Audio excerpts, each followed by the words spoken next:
ኡስታዝ አቡበከር አህመድ በህመም ላይ እንደሚገኙ ተገለጸ። ሰላም ጤና ይስጥልኝ ውድ የቻናላችን ተከታታዮች እንደምን ቆያችሁ?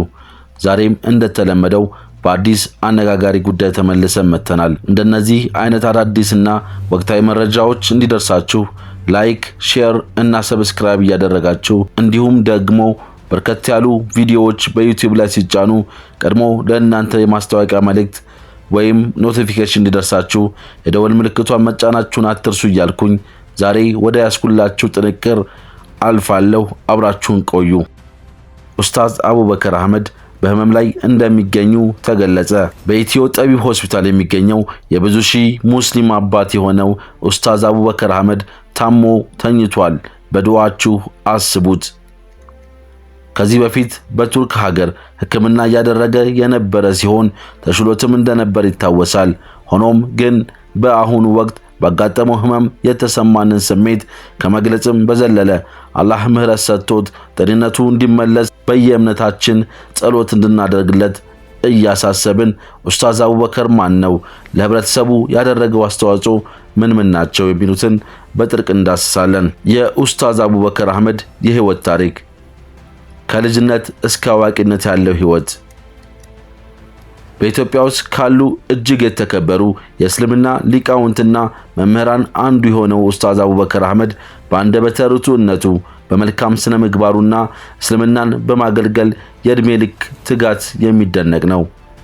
በደሴ ከተማ የተወለደው አቡበከር በልጅነቱ የእምነት የታማኝነትና የእውቀት እሴቶችን ከቤተሰቦቹ በይበልጥ ደግሞ ከአባቱ እንደቀሰመ ይናገራል። ይህ አስተዳደጉ በመንፈሳዊነትና በህብረተሰባዊ ህይወት ላይ ከፍተኛና ጉልህ አስተዋጽኦ ከማድረጉም ባሻገር ስለ ሃይማኖት ለመማር ያለውን ጠንካራ ፍላጎት አሳድጎለታል። አቡበከር ገና በልጅነቱ ቅዱስ ቁርአንን በቃል ሸምድዶ በማስተማር ከፍተኛ ተፈጥሯዊ ችሎታን ብቻ ሳይሆን አስደናቂ ትጋትንም አሳይቷል።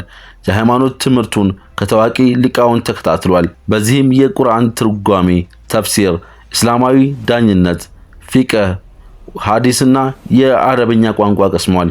ቀደም ብሎ በእስላማዊ ትምህርት ማለፉ በኋላ ለወሰደው የመሪነት ሚና መሰረት ጥሏል። አቡበከር አህመድ ባለው የእውቀት ጥማት ተነሳስቶ ለቀጣይ ትምህርት ራሱን በማዘጋጀት ያላወቀውን ለማወቅ ያልተማረውን ለመማር የሚጥር ዕውቀትና አፍቃሪ ነው። እስላማዊ ትምህርት ቤቶችን መድረሳን በመከታተል መምህራን በቀደምት አስተምሮትና በዘመናዊ እስልምናዊ አስተሳሰብ አሰልጥነውታል። በዚህም ጥንታዊ ሃይማኖታዊ ጥበብን ከዘመናዊ እውነታዎች ጋር የማገናኘት ችሎታው በሃይማኖታዊ አስተምሮቱ ከታላቅ ጥንካሬዎቹ አንዱ ሆነዋል። ለዓመታት በቆየባቸው አስተምሮቶች በሃይማኖታዊ ትምህርቶች ላይ ብቻ ሳይሆን በኢትዮጵያ ማህበረሰባዊ ግንባታ ላይ ማህበራዊና ሀገራዊ ሁኔታዎችን በመደገፍ ግንዛቤ በመፍጠር ከፍተኛ ተሳትፎ በማድረግ ይታወቃል። ይህ ጥልቅ ግንዛቤውና ተነሳሽነቱ በሃይማኖታዊና በሀገራዊ ጉዳዮች መካከል ድልድይ እንዲሆን አስችሎታል። ሙስሊሙ ማህበረሰብ ሀገራቸውንም ሃይማኖታቸውንም የሚያገለግሉ ታማኝ ሙስሊሞች ሆነው እንዲቀጥሉ በመምራት ዙሪያ በንቃት አስተዋጽኦ ሲያደርግ ቆይቷል። የመምህር አቡበከር አህመድ ሃይማኖታዊ አስተምህሮት።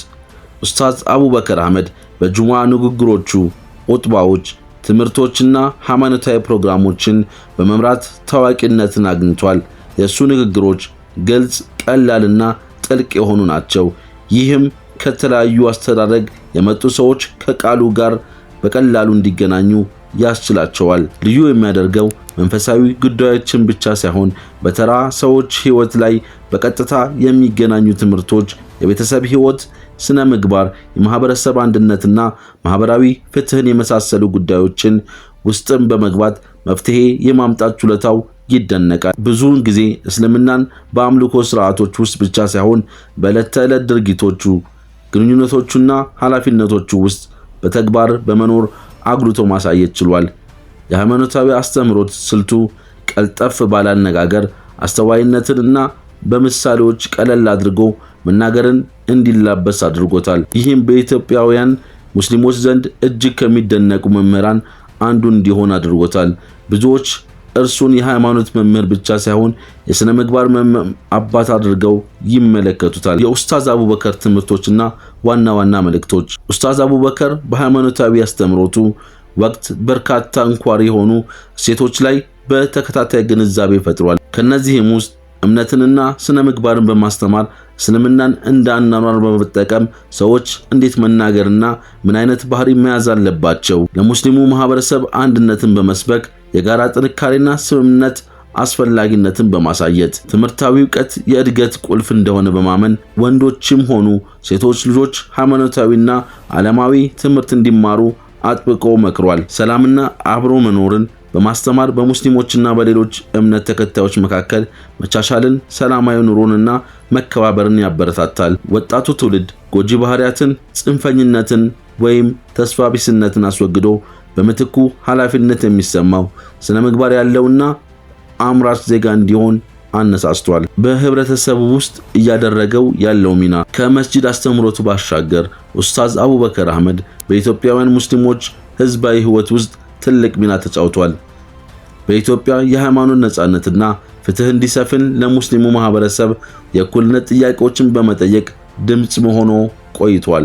ይህ ጥበብ የተሞላበት የመሪነት ችሎታው ብዙውን ጊዜ ከመንግስት ባለስልጣናትና የሃይማኖት ተቋማት ጋር እንዲወያይ እድል ፈጥሮለታል። በዚህም የሙስሊሙ ማህበረሰብ ነጻነትና መብት ዕውቅና እንዲሰጠው አድርጓል። በተጨማሪም በማህበራዊ ሚዲያና መድረኮች የሚያጋራቸው አስተምሮቶችና ቅስቀሳዎች ከኢትዮጵያም አልፈው በተለያዩ ዓለማት በሚኖረው ህዝብ ተደራሽ በመሆን ተጽዕኖ መፍጠር ችሏል። ብዙዎቹ ስብከቶቹ በዩቲዩብ፣ በፌስቡክ እና በሌሎች መገናኛ ብዙሃን በመሰራጨታቸው በሙስሊሙ ዲያስፖራው ዘንድ ዕውቅና ያለው ሰው እንዲሆን አድርጎታል።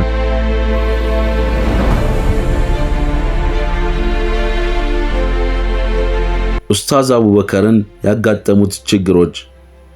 ኡስታዝ አቡበከር አህመድ በህይወት ጉዞ ላይ እንደ ሌሎች የሃይማኖት መሪዎች ሁሉ ተግዳሮቶች ገጥመውታል። በፍትህና በፍትሃዊነት ላይ ያለው ጠንካራና የማያወላዳ አቋሙ ከቀድሞ የመንግስት ስርዓትና የፖለቲካ ባለስልጣናት ጋር አለመግባባት ውስጥ አስገብቶት ነበር። ኡስታዝ አቡበከር ወጣቱን ለማነሳሳት በነበረው እንቅስቃሴ ከህብረተሰብ ጸጥታ አስከባሪዎች ጋር ከብርመራ አልፎ ተርፎም ግጭት ውስጥ የገባባቸው ጊዜያት ነበሩ። ሆኖም እነዚህ ተግዳሮቶች ድፍረቱን እና ትዕግስቱን ያሳየባቸው ከመሆኑም በተጨማሪ በችግር ጊዜ ጽናቱን በሚያደንቁ ተከታዮች ዘንድ ያለውን ተአማኒነት አስመስክሮለታል። ኡስታዝ አቡበከር አህመድ ያጋጠመው ፈተና ለኢትዮጵያ ሙስሊሞች ትግል የከፈለውን መስዋዕትነት የሚያሳይ ሲሆን ጽናቱ ደግሞ የተስፋና የጥንካሬ ምንጭ ሆኖ እንዲያገለግል አድርጎታል። የኡስታዝ አቡበከር አህመድ ጉልህ አሻራ። ኡስታዝ አቡበከር አህመድ በኢትዮጵያ ውስጥ ትልቅ ሚና ካላቸው የእስልምና እምነት መምህራን አንዱ ነው። አስተምሮቱ በሚሊዮን ለሚቆጠሩ ሰዎች በታማኝነት እንዲኖሩ፣ ለሰላም እንዲሰሩና ዕውቀትን እንዲሹ አነሳስቷል። ለብዙ ኢትዮጵያውያን ሙስሊሞች ከሃይማኖታዊ መምህርነቱ በላይ መንፈሳዊ መሪ፣ የመብት ተሟጋችና ለወጣቶችም ሆነ ለአዛውንቶች መካሪ ነው። ለእስልምና ለማህበረሰብና ለፍትህ የተሰጠ ህይወት ያለው አቡበከር አህመድ የእስልምና እውነታዎችን የተናገረ፣ ስራውን በቁርአንና በሱና መርሆች መሰረት በማድረግ ትምህርቶቹ ጠቃሚና ትርጉም ያለው ሆነው እንዲቀጥሉ አድርጓል። በቅርቡ ባጋጠመው ህመም ምክንያት በኢትዮ ጠቢብ ሆስፒታል በሕክምና ላይ የሚገኝ ሲሆን የተለያዩ ሰዎች በአካል ሄደው ከመጠየቅ ጀምሮ ከህመሙ ይድን ዘንድ በየእምነታቸው ዱዓን ጸሎትም እያደረጉለት ይገኛሉ። ከነዚህም ውስጥ የሚከተሉትን ለአብነት እንጥቀስ።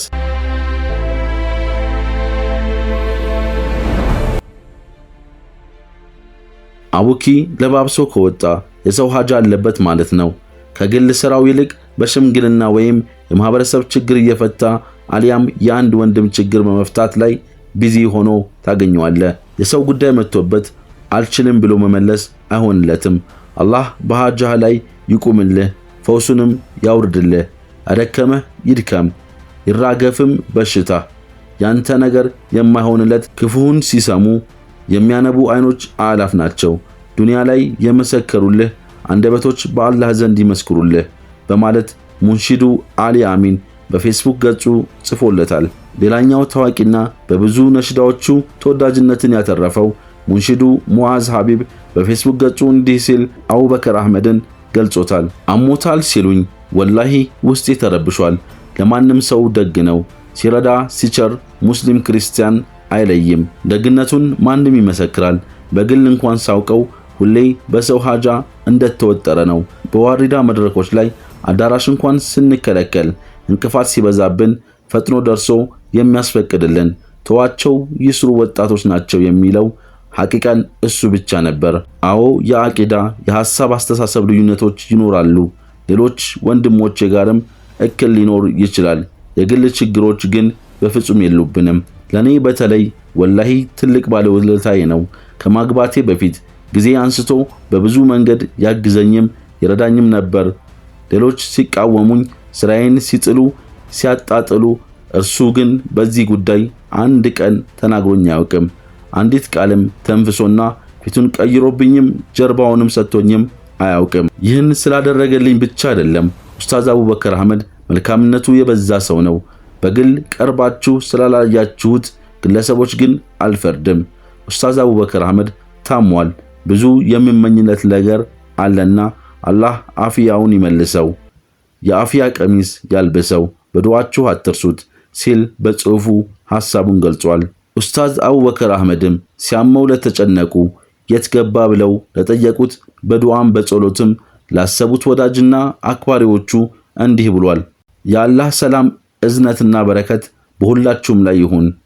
ሰሞኑን ትንሽ ህመም እንዳጋጠመኝ ሰምታችሁ እጅግ በተጨነቃችሁ በሀገር ውስጥም ከሀገር ውጭ የምትገኙ ወንድምና እህቶቼ በአሁኑ ሰዓት የጤንነቴ ሁኔታ ጥሩ መሻሻሎችና ጥሩ ለውጥ እያገኘሁ እንደምገኝ ልገልጽላችሁ እወዳለሁ። አልሐምዱሊላህ። ስልክ በመደወልም ሆነ በአካል በመምጣት የጤንነቴን ሁኔታ ተጨንቃችሁ የጠየቃችሁ እንዲሁም ባላችሁበት ቦታ ሆናችሁ በዱዓ እያሰባችሁኝ ያላችሁ በሙሉ ከልቤ ላመሰግናችሁ እወዳለሁ። አላህ ያክብርልኝ። የሕክምና ባለሙያዎች ለትንሽ ቀናት ከሰዎች ጋር ያለኝን አካላዊ ንክኪና ትንፋሽን ለጊዜው እንድቀንስ ምክር የለገሱኝ በመሆናቸው ሁላችሁም ባላችሁበት ሆናችሁ ዱዓ እንድታደርጉልኝ ስል መልእክቴን ማስተላለፍ እወዳለሁ። ከመቼውም ጊዜ በላይ ዛሬ ላይ በመልካም ሁኔታ ላይ የምገኝ በመሆኑ ምንም የሚያሳስብ ነገር ስለሌለ በመልካም ዱዓችሁና ጸሎታችሁ ብቻ ባላችሁበት ሆናችሁ እንድታስቡኝ እጠይቃለሁ። በድጋሚ ሁላችሁም ላሳያችሁኝ ፍቅርና ለሰጣችሁኝ ቦታ አላህ ያክብርልኝ ብዬ ለመግለጽ እወዳለሁ በማለት እሱን ብለው ለተጨነቁ ለመላው የኢትዮጵያ ሕዝብ መልእክቱን አስተላልፈዋል። ይህንን አስመልክቶ ዝንቅ የዩቲዩብ ቻናላችን የኢትዮጵያ ሙስሊም የጀግንነትና የጽናት ተምሳሌት የሆነውን ኡስታዝ አቡበከር አህመድ ሙሉ ጤንነቱ እንዲመለስና አላህ ጨርሶ እንዲያሽረው ይመኛል። ለዛሬ የያዝኩላችሁ ጥንክር ይህን ይመስል ነበር። በቀጣይ በሌላ መረጃ እስክንገናኝ ሰላማችሁ ይብዛ።